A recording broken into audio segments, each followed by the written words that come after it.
All right, the final installment of our intermolecular interaction bonanza here is the ion-dipole interaction. Now recall the ionic lattice. So the ionic lattice occurs when oppositely charged ions pack together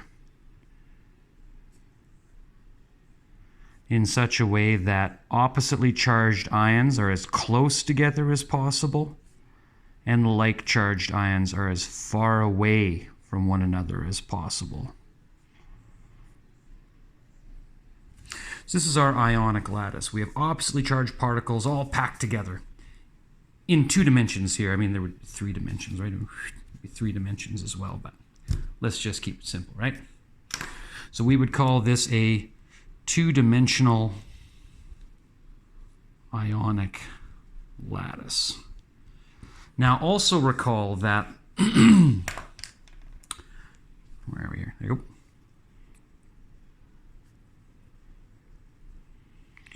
That you're going to have polar molecules, right?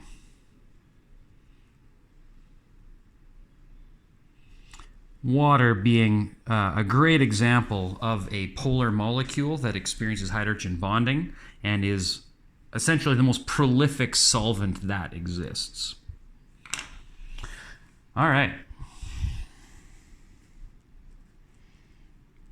The outermost ions in the lattice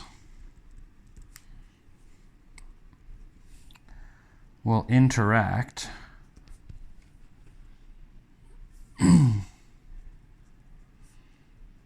with the sticky end or oppositely charged pole of the polar molecule. There you go. So for example, if we look at the negative ion here in the corner,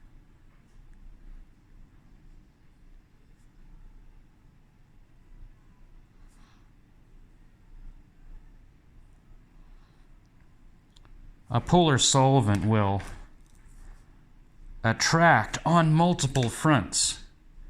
And what will end up occurring is our negatively charged ion will be removed from the lattice and surrounded.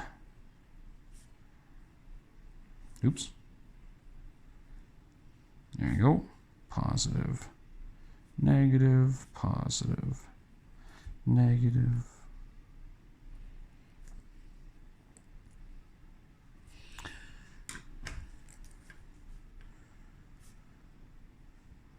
So the polar molecule surrounds, also called solvates, each ion.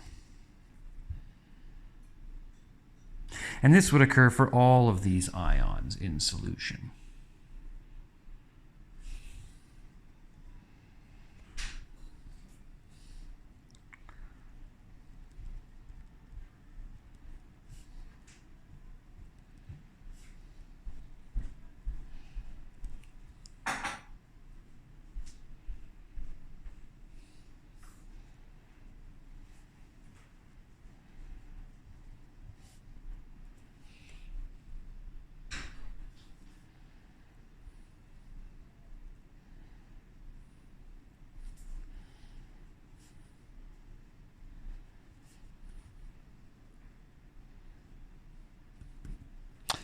So ions are dislodged from the lattice and surrounded by polar molecules. We call this an ion-dipole interaction.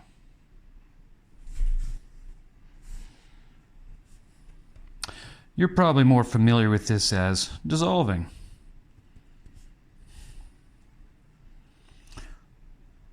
More polarity in the molecule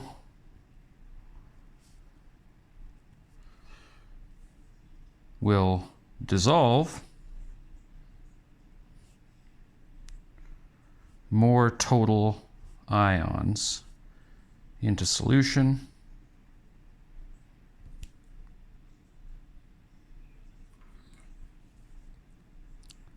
and at a faster rate.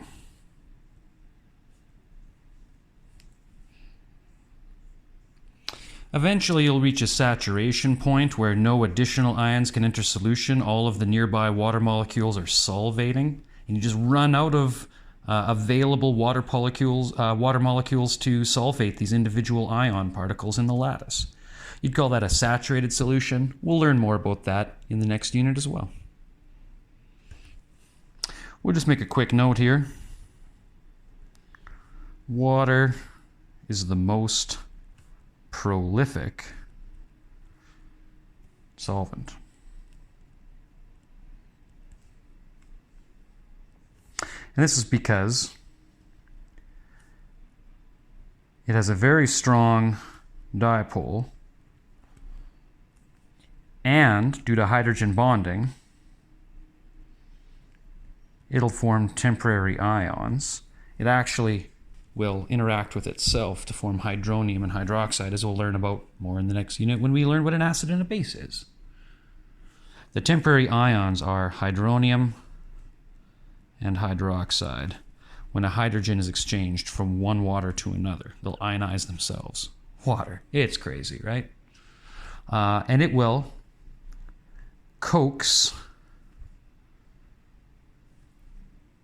all ionic solids. So no matter how strong this attraction is, water will coax all ionic solids to some degree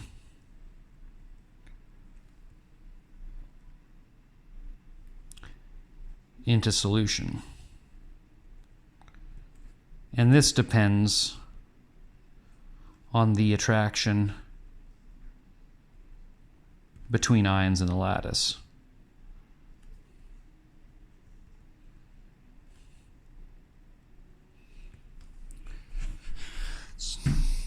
Depends on the attraction between ions in the lattice. Now, an example here might be if you had sodium chloride as a solid. When you dissolve sodium chloride in water, what actually ends up happening is each sodium ion and each chloride ion are separate from one another. They're ionized and they enter solution. So water molecule splits up all of the ions in an ionic lattice and dissolves them into solution. So there is no sodium chloride particles in solution. There's individual sodium ions and individual chloride ions that are separate of one another because they're solvated by nearby polar water molecules. Another example might be sodium hydroxide, drain cleaner.